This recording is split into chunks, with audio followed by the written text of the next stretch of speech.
Hello and welcome to another unboxing video. So today I'm going to be unboxing the Apple keyboard with numeric keypad. So the story behind this is I already had one of these, but because the keyboard is white, after a while it goes a little bit manky and you have to clean it. And I obviously got a little bit overzealous with the cleaning because now the P and the 9 on the numeric keypad don't work anymore. The 9 you can get round, but not having a P key is slightly annoying when you're trying to get to sites like PayPal or Pingu or the post office perhaps, where you haven't already got them bookmarked. So hence a new Apple numeric keypad. Now I did look into getting the new Magic keypad, but it just is too small for me. The keys are crammed in and I can't see why they've done that. I like a slightly larger keyboard, and this of course has the numeric keyboard as well, which I'm used to. It also has USB ports on each side. Now they are still USB 2 because Apple hasn't updated this in a while, and I wish they would, but I would imagine they're not going to bother because Apple tends to abandon the things that they're not keen on anymore, and this would appear to be one of them. This is a brand new one. This is the retail packaging. I've not seen the retail packaging before because my previous one came with a Mac. So let's have a look at it and see what we've got. Sharp. So this is covered in plastic. How do we get into this little fella then? Along here I believe. Should do it so you can see what's going on. Okay, plasticky, plasticky, plasticky.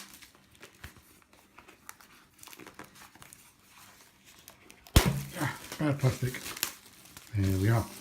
Okay, so here is the Apple keyboard in all its glory. Okay, so inside the box we will find keyboard. What is this? This is an USB extender cable.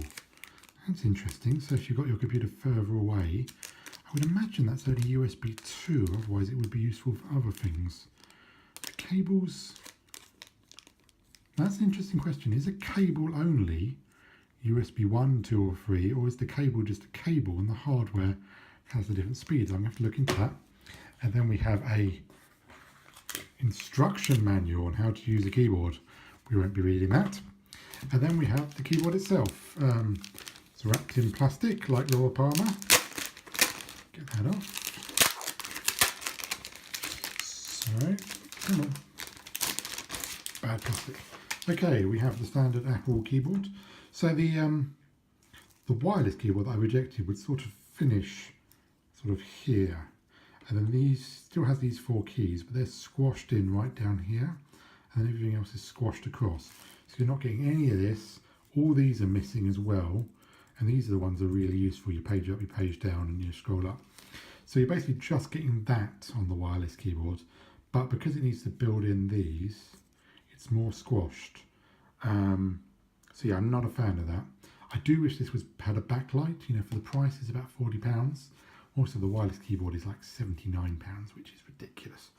For the price, this should be backlight, and the wireless keyboard definitely should be. You've got your 2 USB 2 ports, one there and one on the other side, and then the cable, and that is the keyboard. It looks pretty identical to the one I've already got, except for I can use this key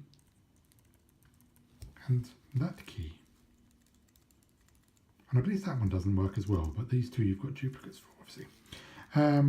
Your standard shortcuts along the top, which are always nice.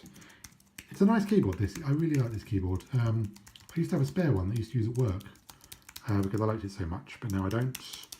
And I can't use the one I've got unless I don't want to use the P key. Yeah, it's a good keyboard, this. I like it. It's not a gaming keyboard, but it's really nice. I do wish it was updated. I do wish it had USB 3 on it, which it doesn't. But that's not a big problem, really, because you're not likely to be plugging in devices into this kind of thing. This is for sort of temporary devices where you probably don't need the USB 3 speed. It's more for hard disk stuff you wouldn't really plug into there anyway. It would be nice if it was backlit for the money, but it's not. Also, interestingly, well, I think it's interesting, these keys are different to American keyboards, the stand-up keyboards. That says command instead of command. And there's also another key, which I can't remember what it's called. I believe they call it option. I believe that's called option on the American keyboards. And it has never been called option on the British keyboards for some reason, which is really annoying when something tells you to push the option key and you don't know which one it is. So on the new keyboards, on the laptops, I believe they have started writing option on there. Finally, obviously this is a British keyboard, £. So that's good now, but this is still an old one. And so if you're British, that's the option key.